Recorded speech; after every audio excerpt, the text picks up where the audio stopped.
Adding and subtracting fractions, we've done this before. Remember that you can add and subtract fractions only when you have a common denominator. So notice that in this first example, we have fractions, we're adding and subtracting fractions, but the important thing is that the denominators are all the same. So if you remember, adding fractions, put it over the common denominator. It has to be the common denominator 7, and then 5 minus 2 plus 4. Go from left to right.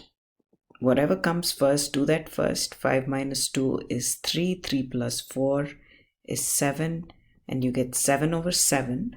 But at the end, always make sure that the fraction is in the lowest terms, which means you cancel all common factors and then present your final answer in the lowest terms. That is an important fact. So we cancel these. 7 goes once into 7. So you get 1. So the last step is very important. Cancel all common factors and present your answer in the lowest terms. Now the same is true for rational expressions. So let's look at the first example for rational expressions. We're adding rational expressions here. Notice that the denominator is exactly the same. It's important to check that.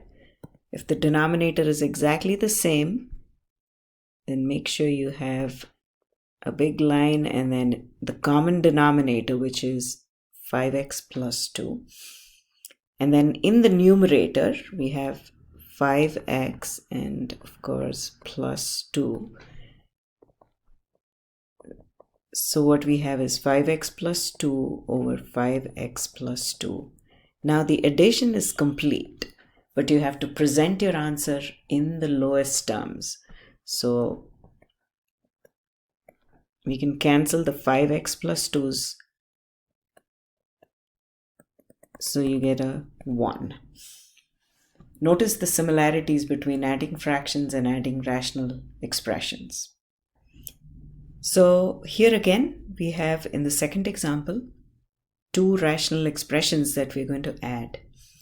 But when you add rational expressions, notice that the denominators are the same. However, make it a habit to factor the denominators first before adding it, even though the denominators are exactly the same, and you'll see why. So notice that x squared minus y squared is a difference of squares, and you have to have this memorized by now. If it's a difference of squares, then you go x minus y times x plus y times x minus y plus y over x plus y times x minus y. So I've factored the expression even though I know that the two denominators are exactly the same. So now we have a common denominator. I'm going to write it in the factored form, which is a good habit, x plus y times x minus y. And then in the numerator, we have an x plus y. So we have this x plus y. So when I combine the two, I get x plus y over x plus y times x minus y. Now you see why I said you need to factor the denominator, because once you factor the denominator, it's easy to see that these two get cancelled. So there's a common factor in the numerator and denominator. So x plus y over x plus y is a 1, and that is equal to 1 over x minus y.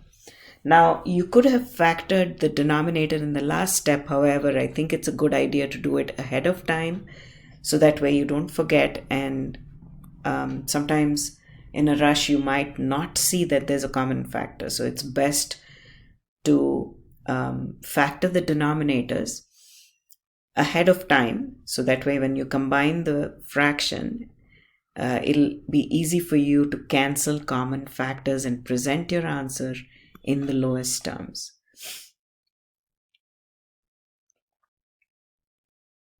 Now suppose we have, let's say,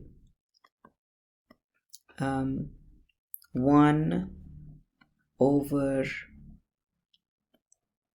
x squared y plus 3 over x y squared. Now here notice that the denominators are different. So unless you have a common denominator, you will not be able to add or subtract fractions. So this is true only for addition and subtraction. For multiplication and division, just combine the expressions and cancel common factors. But for addition and subtraction, you do need a common denominator. So if you remember, let me just write this down. Suppose we had to add and subtract fractions. Let me look at an example here. I'm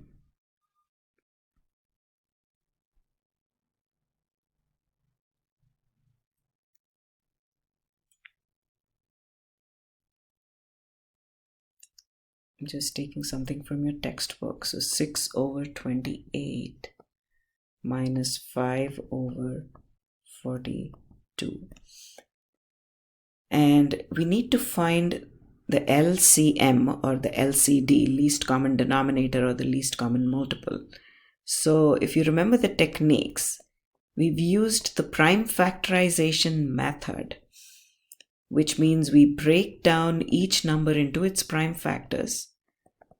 So 7 times 4 is 28. 4 is not a prime, so keep breaking it down until you can break it down no further. So that is 2 squared because 4 is 2 times 2. 7 times 6 is 42. So that is 7 times 2 times 3. And I'm going to put it in order. It's 2 to the 1 times 3 to the 1 times 7 to the 1. 7 to the 1. Now, the idea is we look at the exponents for each prime factor.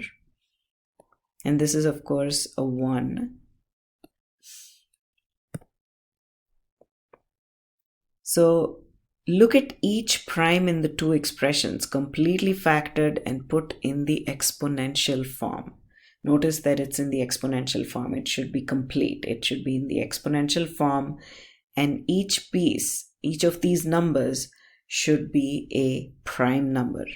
Now, this is the method you follow for the least common denominator. Pick the largest 2. Notice that you have a 2 squared and a 2 to the 1. The largest is a 2 squared. Pick the largest 3. There's only one 3 and that's 3 to the 1. Pick the largest 7. So each is a 7 to the 1. So 7 to the 1 is the largest. Now what do you do with all these? You multiply them together. So that would be 2 times 2 times 3 times 7. So that's 7 3s are 21 times 4, which is 84. So the LCM is 84. Now 6 over 28, this denominator has to become an 84. So what do you multiply 28 with in order to make it in an 84?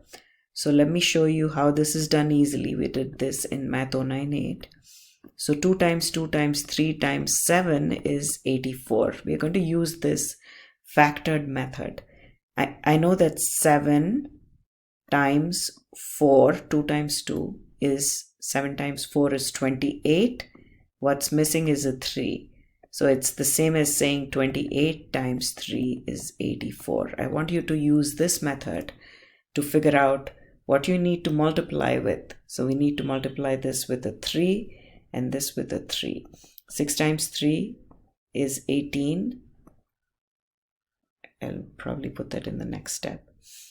Now let's look at the next number, minus 5 over 42. Now 42 is not an 84, so you have to figure out what do I multiply 42 with, and you have to do the exact same thing with the numerator. So let's look at this again. 2 times 2 times 3 times 7 equals 84. We have a 42, and the missing number is what we have to figure out in order to get an 84. Now, if you know the multiplication tables, 7 times 6 is 42. So we have a 7 times 6. So 2 times 3 is 6, times 7 is 42. The missing number is 2. It's the same as saying 2 times 42 is 84. So you figure out that 42 times 2 is 84. So now we have 18 over 84 minus 10 over 84, and that's a common denominator of an 84, and you go 18 minus 10, which is equal to 8 over 84. Now remember this, we've completed the addition and subtraction, but the last step is important. You have to cancel common factors. So it's easy to see that 4 goes into both, right? Because if you think about 84, 4 goes into 8 and 4 also goes into 4. 4 times 2 is 8, leaving a remainder of 0. Bring the 4 down. 4 times 1 is 4. So that is 4 times 21. Or just use your calculator function and reduce it. If it's a number, you can use your calculator, but remember that you have to learn how to do this by hand, so that way you can work with algebraic expressions easily. So it's 2 over 21. So in the exact same way, we can figure out the LCM of x squared y. So one of the numbers is x to the 2, y to the 1. The other number is x to the 1, y to the 2. So pick the largest x. The largest x is x squared, times pick the largest y, which is y squared. Do you see how similar the two processes are? So x squared, y squared is the LCM. So now we do exactly the same thing. What do I multiply this with in order to make it an x squared, y squared? What's missing is a y. So I multiply the numerator and denominator. I'm just using the dot so it's not confused with an x. And now same thing here. What do I multiply xy squared with? The missing number is an x. So I multiply with an x. X times x will make an x squared. So notice that the method is exactly the same. So it's y over x squared y squared. Y times y is y squared plus 3x divided by x times x. If you combine it, it is an x squared y squared. Now you have a common denominator, x squared y squared, and the numerator is y plus 3x. And nothing cancels because there's no common factor in the numerator. So this is our final answer.